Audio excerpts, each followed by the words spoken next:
Hey, everybody, guess what? We're live. Chef Alex is here. How's it going? Look, I love your background. You're there at Dallas and Jane this morning, right? Yep, I am. Checking it out. You making any mimosas or any morning drinks here? I see the bar behind you. Yeah, Monty will be making some sort of cocktail at 10:30 on our Facebook page, and I think he really enjoys drinking at 10:30 in the morning. I mean, like Chris has come down here a few days, I think, just to have an AM cocktail, and I cannot personally day drink. I wind up falling asleep. I just get so groggy and just I can't do it. So I'm not a day drinker. But it's the new coronavirus, thing to do. Yeah, 10:30. By 10:30, it's like 5 o'clock almost. I mean, your schedule's out the window. I mean, I think I read a survey that like 33% of Americans are day drinking now on the job. On the job. What does this life come to? It's hard to go back. Yeah. So let's talk about that. You announced that Dallas and Jane is closing, but you're moving. Not really closing. Moving to Franklin. Yes. But give us an update on that. Well, I mean, to begin with, the opportunity came available between me, Chris, and Monty, and it was just, a lot of hard thought, but it was an opportunity that we just couldn't pass up. And I mean, I think most people would do the same. Let's say you're happy at your job, but someone presents a better job offer to you in another city with more potential, and you're going to take it. I mean, you got to do what's best for your family. And so that's the move that we decided to make. And we actually closed the restaurant the week of Monday, the week it was mandated to shut down on Friday. Our reservations were just dropping like flies. It didn't make sense to bring our staff on because we're very reservation heavy. So it didn't make sense for us to just keep on continuing with service when we kind of knew what was happening. And so it's been a great time to plan a restaurant and a hospitality group. You've had nothing but time to think and we've tried to pivot here to figure out what would work while we're still making money and to how we can continue to bring sales and food to people. And we've been looking at spaces, and Dallas and Jane and Franklin will more than likely launch in 2021. So we're going to have to wait a little bit longer to enjoy Dallas and Jane. I noticed that you did a little takeout thing last week, or you had people come in the restaurant. What was that, right? Yeah, we offered people that could come in the dining room on Friday. Honestly, 2 tables. That's all that came in. Oh wow! Yeah, and we've done curbside for the last, I'd say, 2 months. Our food is just not. It's not meant to be in a to-go box. So we've added some smoked chicken sandwiches and a burger, and we've tried to do things that are good in a takeout box, but for us it's just not made sense to do to go. And so tonight will actually be our last night for curbside as we start to really focus on the future, because while Dallas and Jane is not going to be in 2020, we do still have a concept that we are actually going to run with first before Dallas and Jane. Oh, he's leading us to our next thing. So, because Made South Hospitality, right, is more than one concept. So instead of Dallas and Jane launching first, you've got something else in the works. Tell us about that. It's called, I can't tell you. I hate it when you guys do that to me.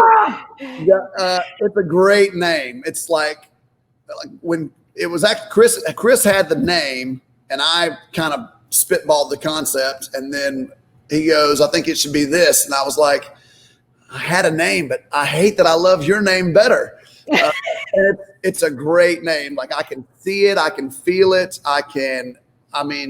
It's going to be awesome. And so we're working with the branding guy that has done a lot of different projects in Nashville. He actually did Sean Brock's Joyland. And so he is doing our branding. And it's going to be a place that focuses on smash burgers and hand-dipped corn dogs and boozy slushies and soft serve ice cream, and a place that is very family friendly, very approachable. And with the climate of today, we just don't feel like people are willing and ready to maybe necessarily go to a fine dining restaurant and support it fully.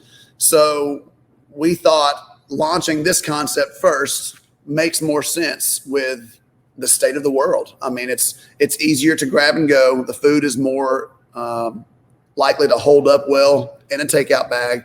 Yeah. It's more fun for families. And I think it's going to be a home run. It's going to be exciting. It's very exciting.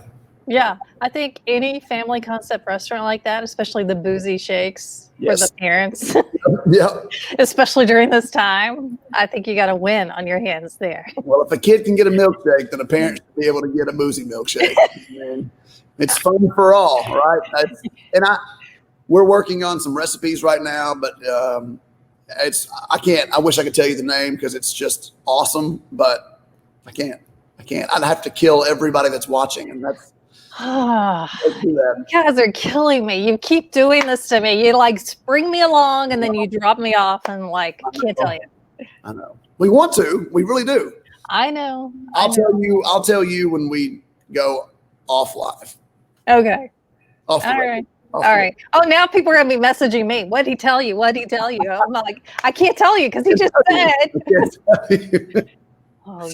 Sorry for the added pressure. Too much pressure. Oh, okay. So, do we have a location yet? Have you picked that out yet, or are you still working? We are scouting. We next Wednesday we actually have a few places that we are checking out. We do have our eye on one specific place for the.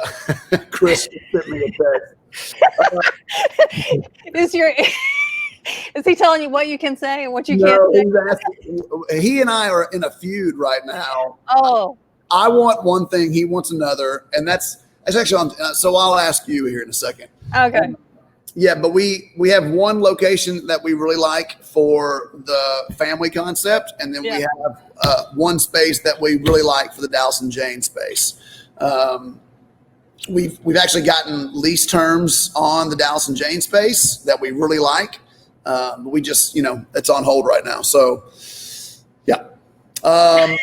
he wants me to ask you, do you like crinkle cut or straight cut fries? Oh, it's hard to find crinkle cut fries anymore. That's I feel like that's something that's not available. I do like them. I love a good tater tot though.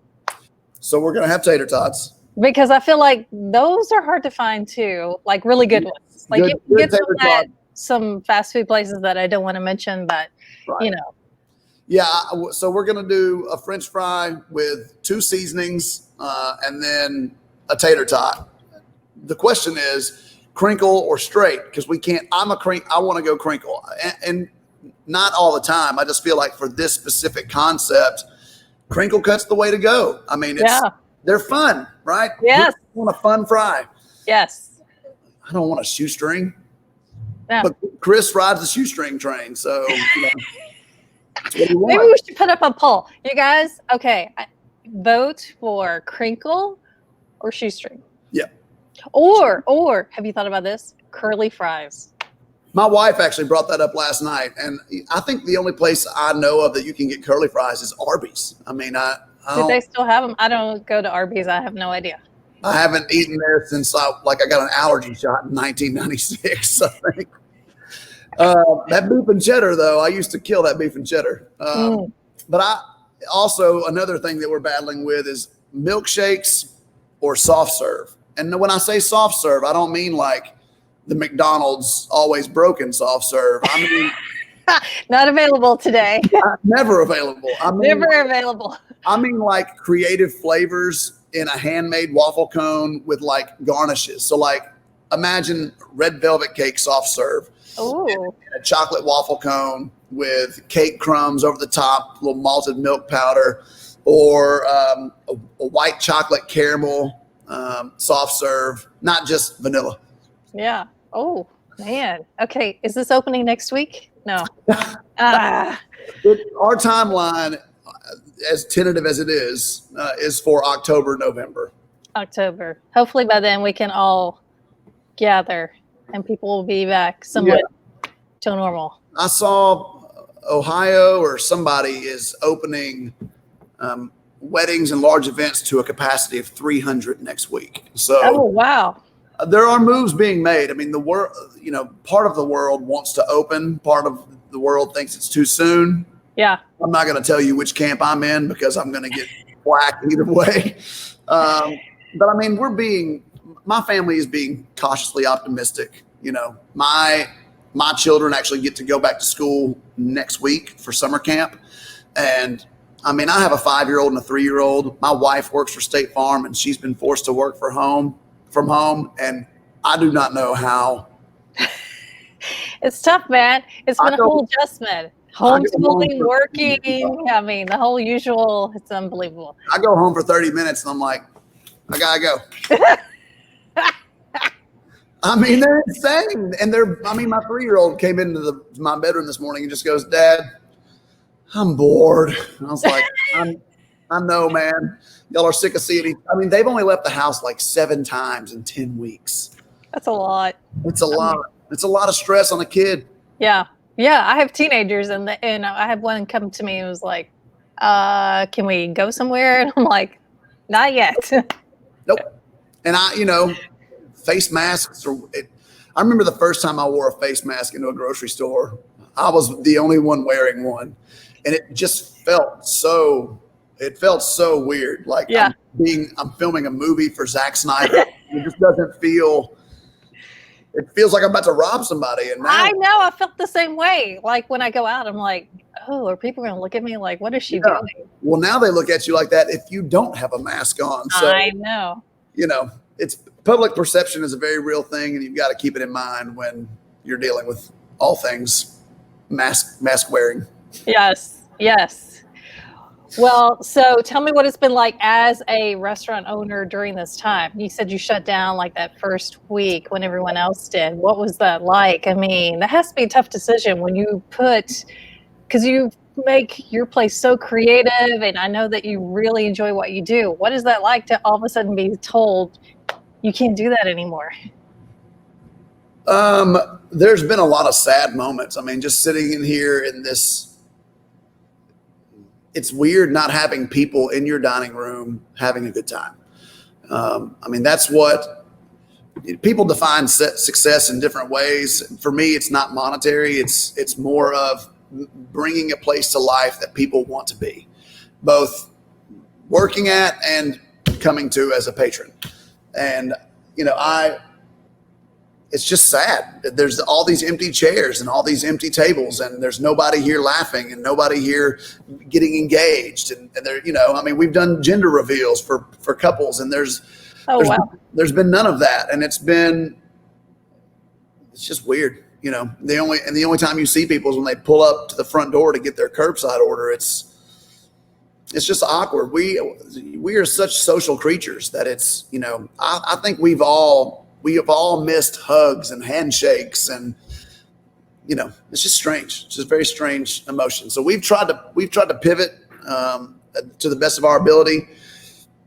I don't really have any managers or teams like that. It's just we're a small 55-seat restaurant. I'm the chef, owner, dishwasher, all of it right now. And so we've been selling these things called butcher boxes, which is a box full of the meats that we actually use here at the restaurant. It's got pork chops and prime grade steaks and chicken and all that kind of stuff. So we've done that. We've been doing these online Facebook Live cooking classes since March 16th. We've been doing them every day. A lot of them. Every day since, I think we've skipped probably 5 or 6 days, but every day since March 16th, we've been doing these Facebook Live cooking videos, and it's a lot to come up with. I mean, I'm cooking more than Bobby Flay right now. It's pretty insane. And to come up with a new recipe, a new idea, the product, and then try to keep it entertaining, and in 30 minutes it's a lot of pressure. Mm-hmm. But it's been fun. It's been really fun. I've watched a few of those, I have to say. So I've started this thing. I thought, well, I should do something so my kids will remember. But I started making biscuits every Sunday morning. Nice. And so I watched your biscuit one because I had a biscuit recipe I liked, but I didn't like. Sometimes it worked, sometimes it didn't. So I just happened to catch your biscuit one, and I've been making them, and they've turned out pretty well. I usually put butter on top, but you recommend putting buttermilk on top. Yep. That's the key. It is. You get better browning, and we brush with melted butter when they come out of the oven, of course, and then put flaky sea salt all over them. But I got a lot of friends that make biscuits for a living, and they space theirs out, and the whole thing's just too crunchy. It's too crunchy. Yeah. You need textural contrast, so it's fun. I mean, we won the International Biscuit Festival in 2016. Really? Wow. That's actually a thing. Well, it was a thing.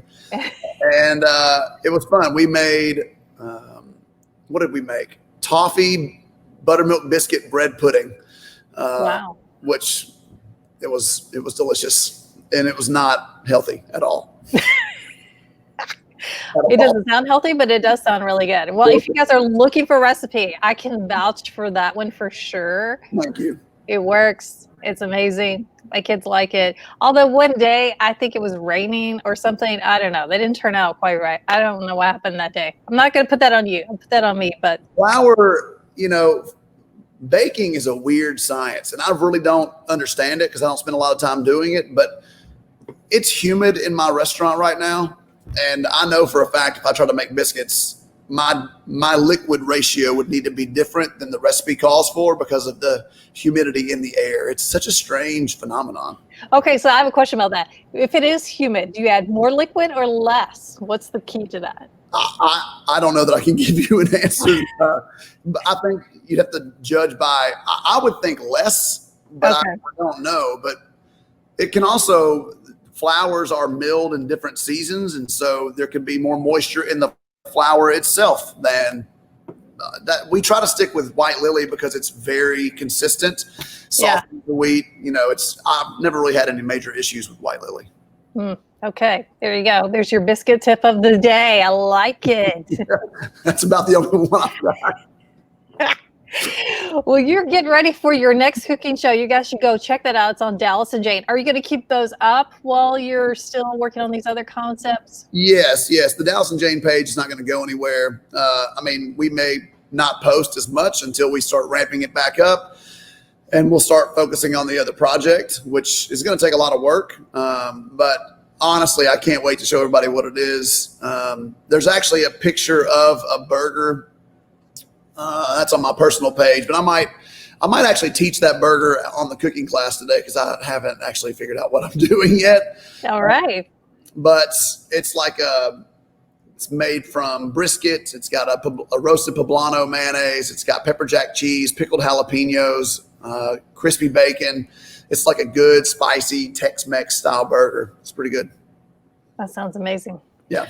All right. Well, it's been great to chat with you and catch up and learn more about what is happening with Dallas and Jane and the new concept. And hopefully you can tell us more soon. I will. And we are very excited to come to Williamson County. I mean, I love Franklin. It's awesome. I know. We got to tell this story real quick because you told me this a while back. You started out in Franklin. You did a catering job in Franklin. That was like your first official job, right? Yeah, so my friend that I used to work with at Bonefish in like 2004 I was still in culinary school in 2007 and 8. And she calls me and she's like, my caterer bailed. It's 2 weeks before her wedding. I've never catered anything in my life. 2 weeks before her wedding, and she's like, my caterer bailed. And I was like, oh, man, that sucks.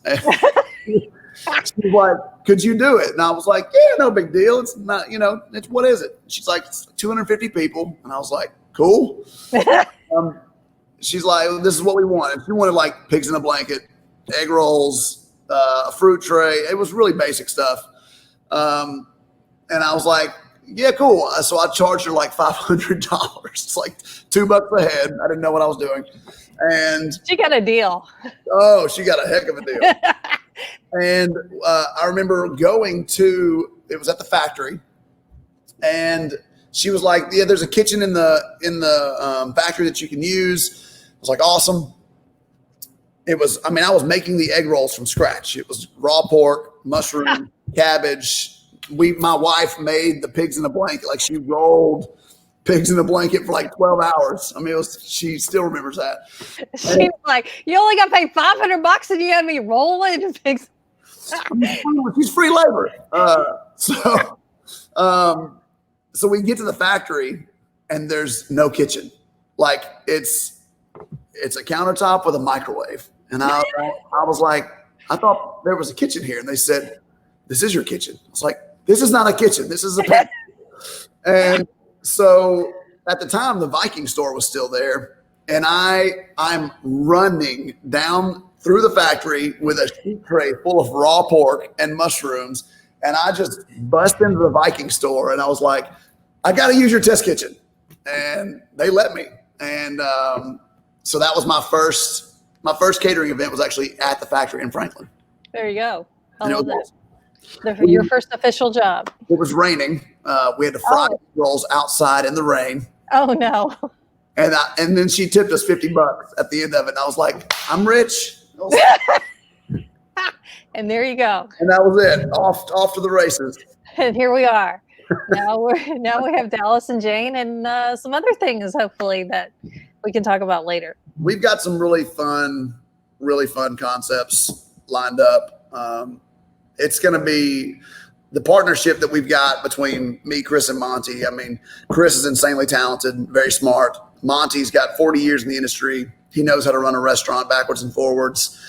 I know how to cook chicken. So I mean, it's powerhouse, you know. There you go. All you need is some food and some people who know how to get it out there. Yeah, I'm probably the dumbest of the three of us, but it's fun. We all bring very different things to the table, and I think for me, you know, when we all first met, they asked my wife, "What makes you excited about this?" And she said, "I'm just glad he doesn't have to do it by himself anymore."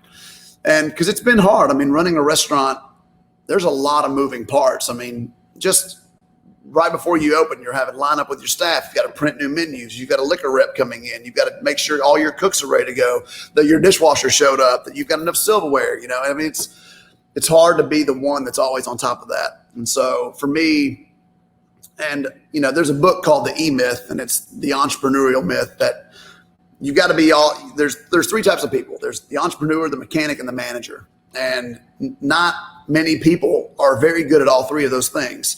But out of force, I've had to be all three of those things for the last 2 years. I am an entrepreneur and I am a mechanic, but I am not a manager. The admin, the payroll, the taxes, those are the things that I'm really bad at.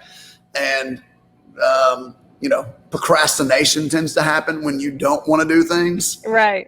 So it's going to be nice to have people that are gifted where I'm not, to let them really shine and let a business grow the way it should. Yeah. Well, we're all looking forward to it. Thanks for the latest update. We'll keep checking in. So October, hopefully we can have some good burgers. That is the plan. Okay. Maybe we'll check in before then. You can give us a little. I think we should. Maybe even next month we may have some big news and we can probably announce the name at that point. Ah, I love it. All right. We'll check back then. All right. See you guys. We will see you later today. We're going to talk with Will Jordan, who owns Kimbrough's in Franklin and the Mockingbird Theater. He's going to give us an update on what's going on there. Cool. See you soon. Thank you.